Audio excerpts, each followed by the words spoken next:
Hello guys, what's going on? It's me Sadiq Pal, and today we are going to start a new video series of C language. And in this series we will cover C language from its very basics. And I will make sure that you guys will have a good command when you finish this video series and you have some basic programming skills. So let's talk about few things before starting the actual topic of today's video. Maybe a question arises in your mind before start learning the programming actually, that are the things which you should learn before start learning programming? Well, according to me, there are three of them. The first one is your practice, because you should know a better way to practice. If you don't know the better way to practice, you're not going to be a good programmer. Because if you just watch the videos, if you just read books, if you just look at simple codes, that's not what is going to define you a good programmer. Practice is more important than reading books and taking courses. If I ask you that what is more important than study material, you should tell me that it's your practice material, it's your assignments, it's your tasks. Because trust me, you will never become a good programmer by just reading more. You need to start writing code, you need to start practicing. Alright? The second thing you should learn is that how you deal with your failures. Because when someone starts something new, they face a lot of failures. We are starting something new, so it means that we are going to fail as well. But if you take those failures too seriously, believe me, you will end up one day and you will have nothing. But if you just don't take them seriously, but learn something from them and then try again, as compared to the first attempt, the second attempt will be better than first attempt. Alright? The third thing is solving a problem, because in our field, when we start a new project or when we have an idea, so to accomplish or to achieve the results, we face a lot of problems. Now you should know a better way to solve your problems, because solving problem is more than hitting keys on your keyboard. Even in movies we have seen that when a programmer, they are given a task or they are given a problem, they immediately start typing things down. But in real world, trust me, it doesn't work this way. The good idea to solve the problem is first you solve the problem on your paper. If you have an idea, just try to implement every single step on the paper. And the steps one by one, when you will look at them, you will find some more better ideas to accomplish your result. If you have an idea and you just start writing the code, and once you have achieved your result and something is coming in your mind and you are cursing yourself that you wish you had done that before. So before start writing the actual code, just try to solve the problem on a paper. Then once you achieve the result, then try to implement it in your code. So these are the few things which you should learn before start learning the programming. Alright? And no one can teach you, it's you. Because if you fail, you are going to tell yourself that what are you going to do now, how you are going to deal with this failure. And the second thing, practice. You are responsible for that. If you're just reading and you're not practicing, if you're just watching these videos and you're not practicing along these videos, believe me, you won't understand anything. And the third thing, obviously I explained that. Now let's talk about today's topic, which is introduction to C. And in today's video we are going to talk about two things. The first one is introduction to computers, and the second one is the history of C language. Now if you are a beginner and you don't have any knowledge about computer, let's say you don't know how the computer works, like what's the structure of the computer, if so, then it is going to be a lot of trouble, it is going to be a lot of problem for you to write code for them as well. So first learn how computer works, what's the structure of a computer, then start writing the code. So in today's video we are going to cover this. The second, definitely history. You are learning something new and you must know about its background. Okay, the first thing today we are going to talk about is a computer. So when I say that, what is computer? So what's the first thing coming in your mind? Is it PCs? Is it your laptops? If so, then forget about that, because that's not what a computer would stand for. If you look at its definition, so it says that computer is an electronic device that takes some input from you and then process it by itself, and then it gives you some output. So according to that definition, there are a lot of devices which can be a computer. For example, a calculator. Now a calculator is a computer. Now we give it some instruction, then it is processing it, and then it's giving us some output. For example, an iPod, it's also a computer because we are giving it an instruction to play that specific song. It's processing it and then it's playing it for us. But now, what's the difference between this type of computers and our PCs and the laptops? Well, there is a huge difference. The PCs and the laptops, they are known as the general purpose computers. And a general purpose computer stands for on a device on which we can do almost anything. Let's say in our PC we can play songs, we can watch videos, we can do calculations, we can record videos, even we can program for them. So that's what a general purpose computer stands for. So that's what our PC and a computer is. Alright? Now let's take a look at its structure. As we know that the computers, they are of different types. The calculator is a computer, the iPod is a computer, and our laptop is also a computer, and they all are different from each other, different in sizes, different in specifications, different in functionality. But every computer, they consist of few common things, and those common things are known as 6 logical units or the sections. We will take a look at them one by one. So the first one is input unit, the second one is output unit, the third one is memory unit, the fourth one is arithmetic and logic unit known as ALU, the fifth one is central processing unit known as CPU, and the sixth one is secondary storage unit. Now let's take a look at the first one known as input unit. Now before talking about input unit, let's understand input devices. If you look at its definition, so it says that an input device is a hardware device used to send data to a computer. One can say that an input device allows user to communicate and feed instructions and data to computers for processing. Now let's talk about input unit. The input unit is formed by the input devices attached to your computer. For example, in our laptop we have a keyboard. It is input device and it is attached to input unit. The mouse, again an input device, and it is attached to input unit. For example, in your calculator, the buttons, they are the input devices, one can say, and they are attached with the input unit. In your iPod, the touch screen is the input device and it is attached to your input unit. Okay, so they can be different devices, but the input unit, the function of input unit is going to be same in every computer. Now let's take a look at the function of input unit. The input unit, it is responsible for taking input and converting it into computer's understandable form, like the binary code, because as we know that the computer, they operates on electricity. So they can only understand one language, which is the language of electricity. Either it is on or off, or one can say that the high voltages or low voltages. So that means the computer can understand only two stages, either it's on or off, or high or low voltage, right? Or in simple words, the binary language, which use two symbols, one for on and zero for off. Now input unit, it takes the input and it converts it into binary form so that it can be understood by the computer. For example, if I press a back arrow key, so the slide, it will go back, right?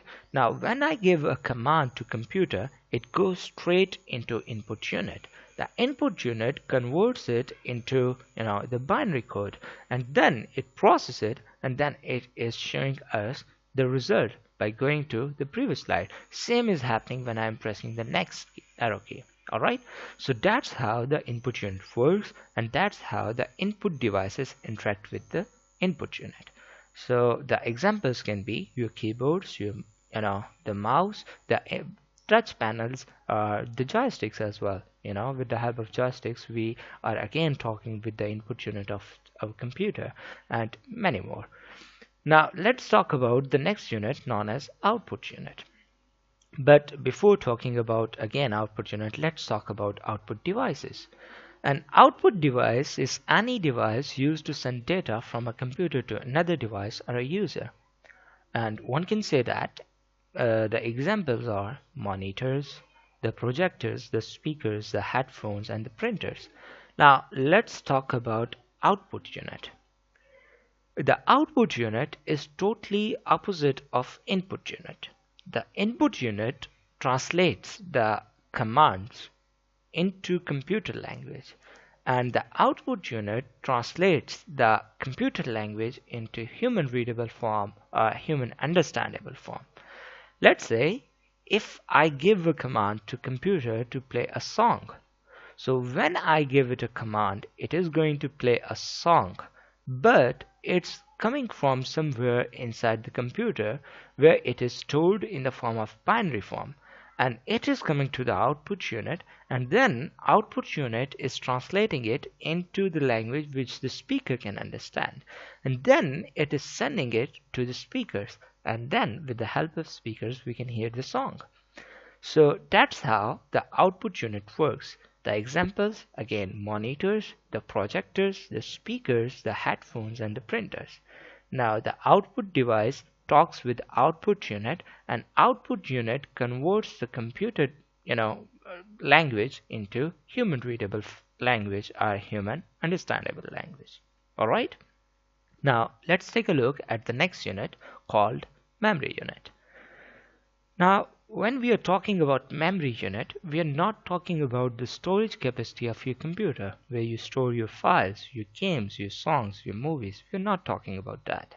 If you look at its definition, so it says that a memory unit is another term used to describe computer memory. One can say that memory is the part of the computer that holds data and instructions for processing. So now let's understand this sentence. As I'm using MS Office. Now this software, it requires some memory to operate in a good way. So the memory allocated by this program is stored somewhere on this memory unit. And this memory unit is, when I give some command which are already defined in this program, again the example of back arrow key, the next arrow key, when I am giving it the commands, it is going from this memory unit to the another units for further processing. Alright, so every program, when we are using them, so the space allocated by program is stored in this memory unit, and this memory unit only holds the information or the memory of that program when we are using it, and once we close the program, then the memory is cleaned up by the other devices like this by CPU, so that because when we are not using a program, so it is not reasonable to store the memory of that program because it's just simply not reasonable. Alright, I hope the memory unit is understand. Now let's talk about the next unit known as arithmetic and logic unit or ALU. If you look at its definition, so it says that an ALU is a digital circuit used to perform arithmetic and logic operations. The example can be when we want to add two numbers, let's say 1 plus 1. Now when we give this command to our computer, it is going to this arithmetic and logic unit, and it would do its calculations, and then it will give us some output like 2, the answer 2. So the ALU, it performs all four arithmetic operations like the addition, the subtractions, the multiplication, and the division. And it also performs some logic operations like greater than, smaller than, greater than or equal to, less than or equal to as well. And there can be many more logic operations as well. Now for logical operations also, the numbers to be compared are sent from memory unit to ALU, where the computer will compare two numbers, and then the result is returned to the memory, and we can use it or we can see that with the help of output unit. For example, this arithmetic unit, arithmetic and logic unit, let's take an example. We want our computer to compare two digits. Let's say we have a digit 1 A is equal to 10, and we have the digit 2, B is equal to 5. Now we want to compare these two numbers, these two digits. So when we give a command to computer, it is going to this ALU, right? Now our numbers, they are stored somewhere in memory unit, that digit A and the digit B, and then it is going to this ALU and it is doing its calculation. Now once when it's done with that, it will give the result back to your memory unit, like either it's yes or no, like true or false. So it would return false as our digits are not equal, and then this result is again stored in your memory unit. Alright, so we can see the result as well on our screen with the help of out unit, with some functions as well. So this is what an arithmetic and logic unit stands for, and this is what's the function of it. Now let's talk about the next unit, known as Central Processing Unit, or CPU. Well, in simple words, the Central Processing Unit, or the CPU, it is the brain of a computer. If you look at its definition, so it says that the Central Processing Unit of a computer is a piece of hardware that carries out the instructions of a computer program, and it performs some basic operations like some basic arithmetic and logical operations, and it also deal with the input and output operations of a computer system. Now the question can arise in your mind that, like, then if the central processing unit is doing the same thing, arithmetic and logic operations, then what's the difference between arithmetic and logic unit and CPU? Well, there is a huge difference. The CPU, it is the control center for a computer, all right, and it guides the computer, and it directs it, and it governs its performance.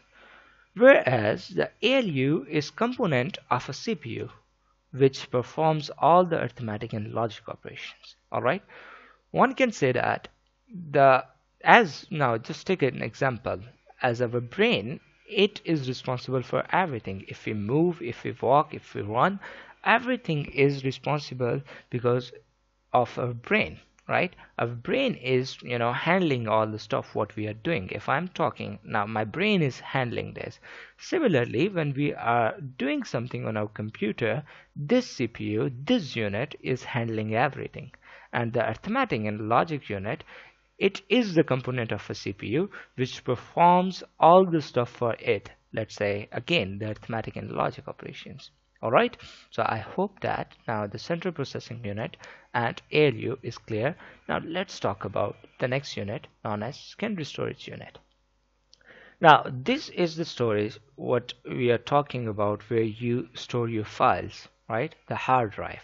Now this storage unit have different names: the secondary storage, supporting storage, or external storage, and it is a non-volatile storage, which means that it is not under the direct control of your CPU.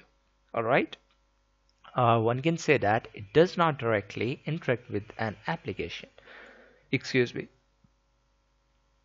Okay, so it is a storage medium that holds the information until it is deleted or overwritten, and it stores the information only when our computer is on. When we turn off our computer, then the stuff stored on this is not anymore available.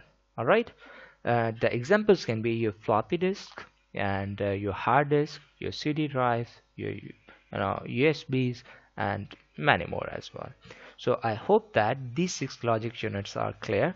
Now let's talk about our second topic of today's video, the history of C language.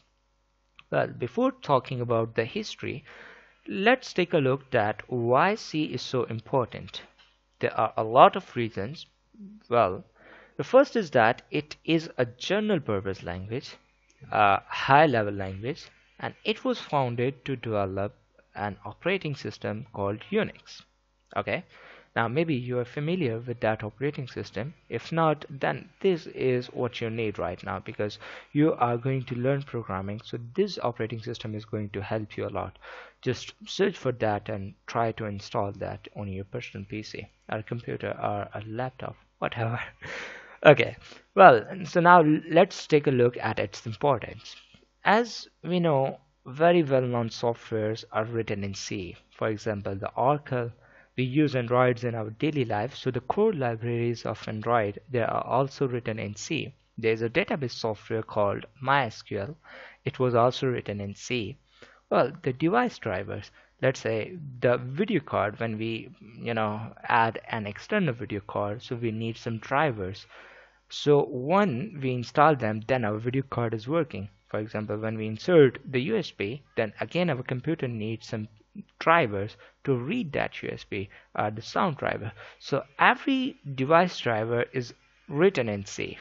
And there are the web browsers, they are also written in C, like Google Chrome, Internet Explorer, Mozilla Firefox.